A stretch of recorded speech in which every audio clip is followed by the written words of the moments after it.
Look at any recent government job drive in India, and you'll see a staggering statistic.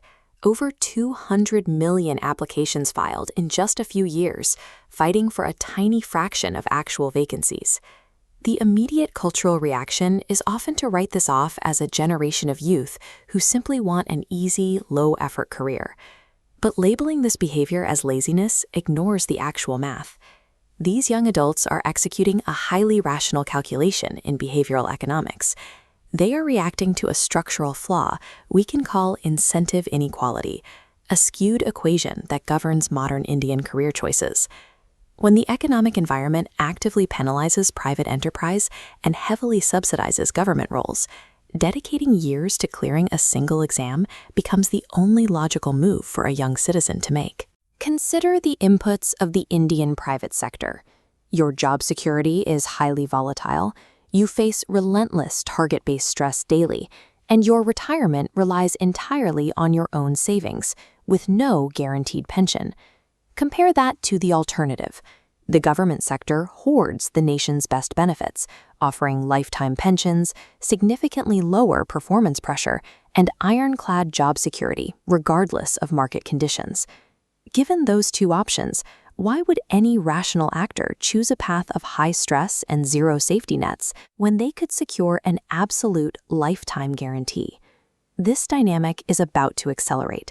The upcoming 8th Pay Commission is projected to introduce 20 to 35% salary hikes for millions of government employees. This chart illustrates the trajectory. Private sector wages grow slowly with high volatility, while public sector wages staircase sharply upwards. This massive cycle widens the wealth gap, and that expanding red zone is compounding fiscal debt accumulating on the state budget. This top-down structure of guaranteed wealth is maintained by the very people who benefit from it. Members of parliament and political leaders legally dictate their own lifelong pensions and extensive allowances. When the architects of a system prioritize their own financial security over national productivity, it sends a clear signal to the youth. Entitlement, not innovation, is the ultimate career goal. Among major economies, India is completely unique in how it handles risk. The state holds an almost absolute monopoly on career security and safety nets. In the United States, public jobs are stable, but the incentives for private sector tech and startups far outweigh them, successfully channeling top talent into innovation.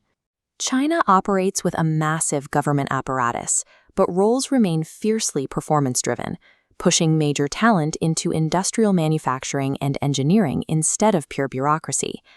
Europe offers a balanced approach. Baseline safety nets like healthcare and pensions are universal across all sectors. This means youth can make career choices based on their actual skills, rather than a fear of financial ruin. India stands alone on hoarding its safety nets exclusively behind government gates. This setup mathematically forces its most capable talent pool to abandon private innovation just to secure a stable life. This leads to what we can call the entrepreneurship penalty, a structural disincentive that actively discourages young people from starting their own businesses. If an individual decides to build a company in India and fails, their safety net is virtually zero. There is no institutional failure protection to catch them. This creates discrimination against tech founders, freelancers, and sales professionals. They bear all the economic risk, work extreme hours, and operate entirely without institutional backing. The equation is simple. Take a risk in India, and the system rewards you with uncertainty. Avoid risk entirely, and the system rewards you with absolute security. The macroeconomic consequence of this skewed math is the deep entrenchment of the Sarkari Babu culture. This is a bureaucratic environment that inherently rewards physical tenure over actual performance, and strict adherence to old rules over creative problem-solving. Because the guaranteed rewards here are so high, it actively drains the smartest minds away from the startup ecosystem, trapping potential job creators in multi-year cycles of exam preparation. As long as this specific incentive trap exists, India might manage to maintain basic economic growth, but it will struggle to evolve into a true global innovation hub. Fixing this requires rewriting the formula. The first step is drastically reducing the public-private gap by implementing universal social security, health, and pension coverage for the private workforce. Next, the pay commissions need a complete overhaul.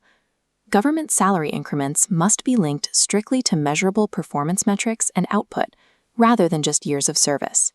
Finally, the economy has to incentivize risk.